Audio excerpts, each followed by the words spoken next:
சீமா, நல்லா கவனமா பார்த்து சொல்லுங்க. அதுக்கப்புறம் என்னாச்சு? நான் அப்பா சொன்னபடி நடந்துக்கிட்டேன். அதுக்கப்புறம் அரண்மனையில கல்யாணத்துக்கான ஏற்பாடு நடந்துச்சு.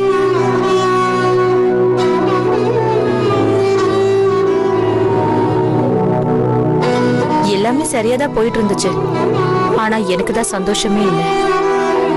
இந்திராவதிக்கு நடந்த விஷயங்கள் எல்லாம் என்னை ரொம்ப வருத்தப்பட வச்சுது. அதனால அவளை சந்திக்க போகலான்னு எனக்கு ஒரு யோசனை தோணுச்சு. சரியா கல்யாணத்துக்கு முந்தின நாள் ராத்திரி நான் அவளை சந்திக்க போனேன். அவளை அடைச்சு வச்சிருந்த இடத்துக்கு போனேன். ஆனா அந்த இடத்துக்கு போய் சேர்ந்ததும் நான் பார்த்த காட்சி கனவுல கூட என்னால பார்க்க முடியாத ஒண்ணு. அந்த அளவுக்கு அங்க என்னதான் நடந்துச்சு?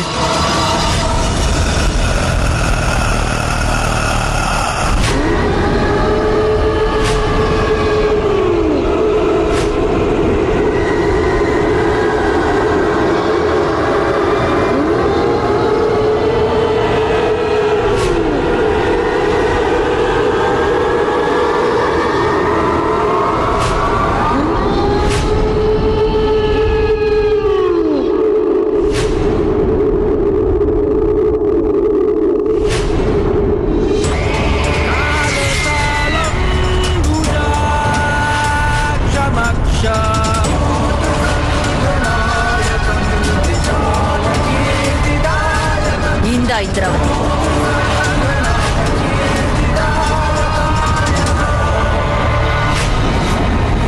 இதுல உன்னோட ரத்த சம்பந்தப்பட்டவங்களோட ரத்தத்தை தடவி விடணும். அப்போதான் இதோட வேலையை காட்டும். சொல்லு, யாரோட ரத்தத்தை கொண்டு வந்து இது மேல தடவ போறேன்னு சொல்லு.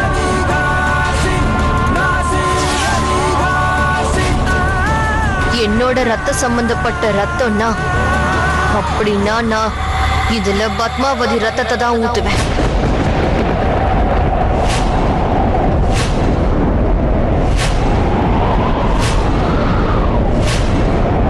இன்னைக்கு என்னோட இந்த நிலைமைக்கு காரணம் அவதான். அவ எனக்கு மிகப்பெரிய துரோகத்தை பண்ணிருக்கா. நான் ஜமீன்தார் ஐயா மேல எந்த அளவுக்கு பாசம் வச்சிருக்கேன்னு தெரிஞ்சும் கூட அவ என்கிட்ட இருந்து அவரை பறிச்சுக்கிட்டா.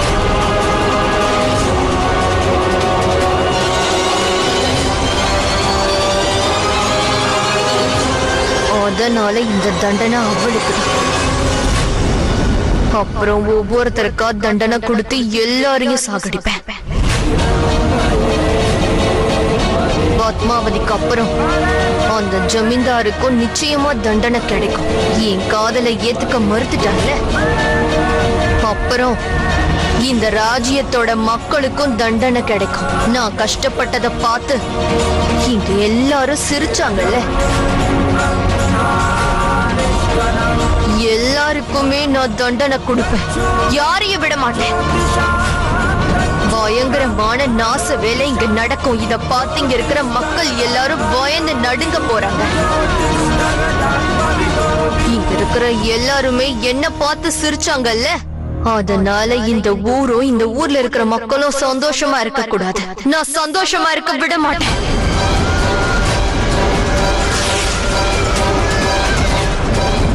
அப்படின்னா போ, பத்மாவதியோட ரத்தத்தை கொண்டு வா.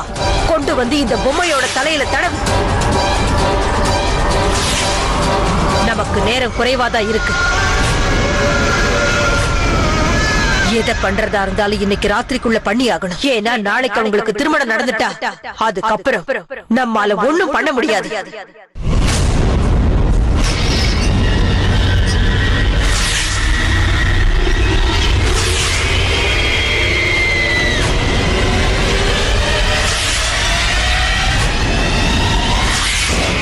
இந்த பயங்கரமான ஆயுதத்தை வச்சு பத்மாவதியோட உடம்புல இருந்து ரத்தத்தை வர வச்சு நான் இந்த பொம்மையில விடுறேன்.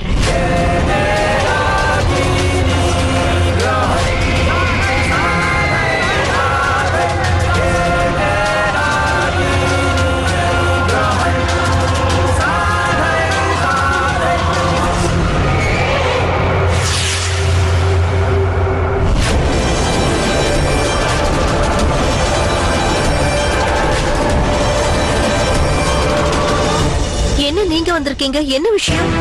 உள்ள வாங்க. இல்ல இல்ல இல்ல, இப்ப நாங்க உள்ள வர மாதிரி இல்ல. எங்களுக்கு ஒரு முக்கியமான வேலை இருக்கு. அப்புறம் உங்களோட உதவி எங்களுக்கு தேவை. என்ன உதவின்னு சொல்லுங்க. ஆக்சுவலி ஆன்ட்டி, அது என்ன விஷயம்னா நாங்க சீமாவை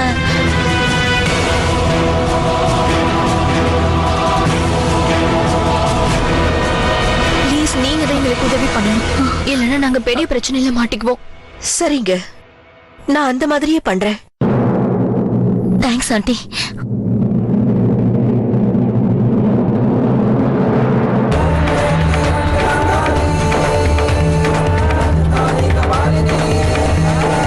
துர்கா தேவி, இன்னைக்கு உங்களோட அருள் எங்களுக்கு தேவைப்படுது.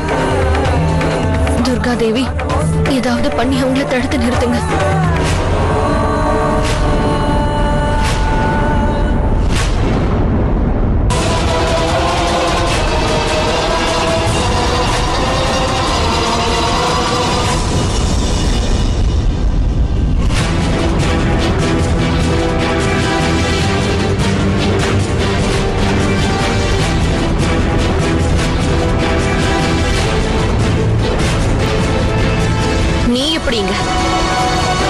இங்க என்ன பண்ற? பிரமாதம். வேட்டைக்காரனை தேடி மானே ஓடி வந்து நிக்குது. ஏன் இங்க பார், உனக்கு சாவ பார்த்து பயம் இல்லையா? நான் பயந்திருந்தா இதே இடத்துல நிக்க மாட்டேன். நீ எதுக்காக இங்க வந்த? என்ன தடுக்கவா? ஆமாக்கா, மறுபடியும் நீ செய்ய போற தப்ப தடுத்து நிறுத்தத்துக்காகத்தான் நான் இங்க வந்திருக்கேன். அக்கா, நீ என்ன வேலை பண்றக்கா? கொஞ்சம் யோசிச்சு பாரு. நமக்குள்ள இருக்கிற வெறுப்புக்கும் விரோதத்துக்கும் இவங்க தான் காரணம். இந்த பொம்பளை உங்களை தீய வழியில கொண்டு போய் அவங்க லாபம் பார்க்கலாம்னு நினைக்கிறாங்க. உனக்கு ஒன்னும் தெரியாது பத்மாவதி. எனக்கு இத்தனை சக்திகளையும் கொடுத்ததே இவங்க தான். அந்த சக்திகளை பயன்படுத்தி இந்த உலகத்தையே என்னால அழிக்க முடியும். இதோட முடிவு ரொம்ப மோசமா இருக்குன்னு யோசிச்சு பாக்கலையாக்கா? தயவு செஞ்ச சுய நினைவுக்கு வா. அப்பா எவ்வளவோ கனவு கண்டுட்டு இருக்காரு. ஆனா இப்ப நீங்க காண்ற இந்த கனவு என்னைக்காவது உடையும் போது உங்க தப்ப உணர்ந்து மனசு மாறுவீங்க. ஆனா அதுக்குள்ள உங்களோட மொத்த வாழ்வும் முடிஞ்சு போயிருக்கும்க்கா. நம்ம படிச்சதெல்லாம் உங்களுக்கு ஞாபகம் வரலையா? தீய பாதையில போறவங்க நல்லதை அனுபவிக்க முடியாது. தீய சக்திக்கான ஆயுள் ரொம்ப குறைவுன்னு உனக்கே தெரியும்ல. தயவு செஞ்சு நான் சொல்றத கேளுக்கா. நான் இதெல்லாம் விட்டுடுறேன். நிச்சயமா விட்டுடுறேன். ஆனா இதுக்கு பதிலா நீ எனக்கு ஒண்ணு செய்யணும். ஜமீன்தார் ஐயா கிட்ட போய் அவருக்கு புரியவே, அவர் உன்னை கல்யாணம் பண்ணிக்க கூடாது, என்னதான் கல்யாணம் பண்ணிக்கணும்.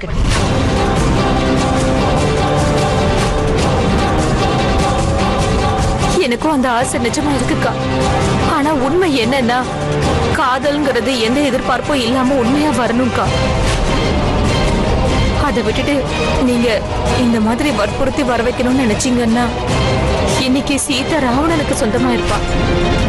இந்திராவதி, இவ சொல்ற பேச்ச நீ கேட்காத. இவ உன்னோட லட்சியத்துல இருந்து பின்வாங்க வைக்க முயற்சி பண்றா. ஆனா இவ சொல்ற எதையுமே நீ காதுல வாங்காத. உனக்கு ஞாபகம் இருக்குல்ல, இன்னைக்கு ராத்திரி முக்கியமான முடிவை எடுக்கணும். உனக்கு இருக்கிற கடைசி வாய்ப்பு. உனக்கு ஞாபகம் இருக்குல்ல, இன்னைக்கு ராத்திரி அவங்க வரப்போறாங்க.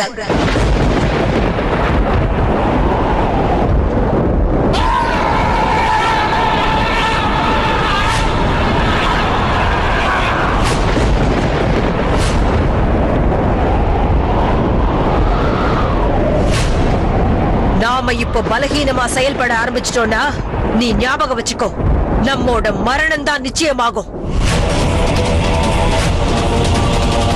இப்ப நாம என்ன நிலைமையில இருக்கோம்னு தெரியுமா? நாம இப்போ பயணம் பண்ற இந்த பாதையில இனிமே யோசிக்கவோ திரும்பி பார்க்கவோ முடியாது. நீ அதை புரிஞ்சுக்கோ. யாரு வர போறாங்க? அக்கா சொல்லுங்க, யார் வர போறாங்க? அத பத்தி தெரிஞ்சுக்க வேண்டிய அவசியம் உனக்கு இல்ல. நீ உயிரை பத்தி மட்டும் கவலைப்பட. இன்னைக்கு ராத்திரி நான் உன்னை பலி கொடுத்து இந்த உலகத்திலேயே சக்தி வாய்ந்த சூனியக்காரியா மாற போறேன்.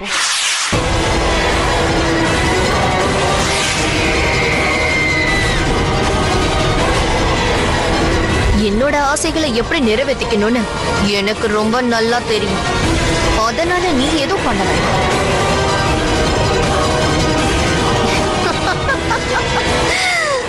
இப்போ உங்களுக்கு நல்லா தெரியும் இந்திராவதியோட பேச்ச கேட்கலனா அப்புறம் என்ன விபரீதம் நடக்கும். வேணாக்கா, அக்கா நான் சொல்றது ஒரு முறை கேளு.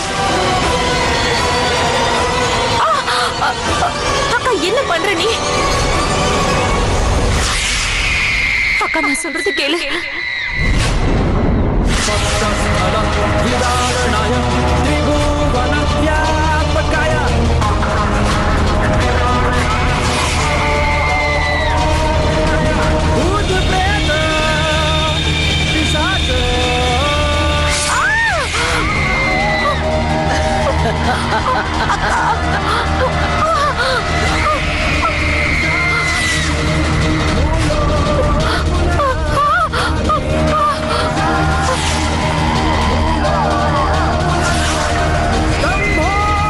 ஏன் இப்ப இவ்வளவு சத்தம் போடுற?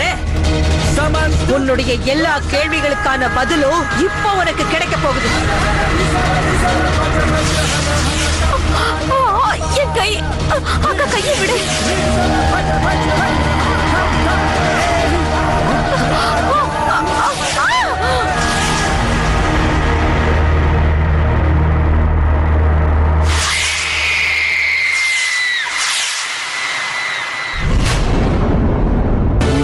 प्रेत क्षय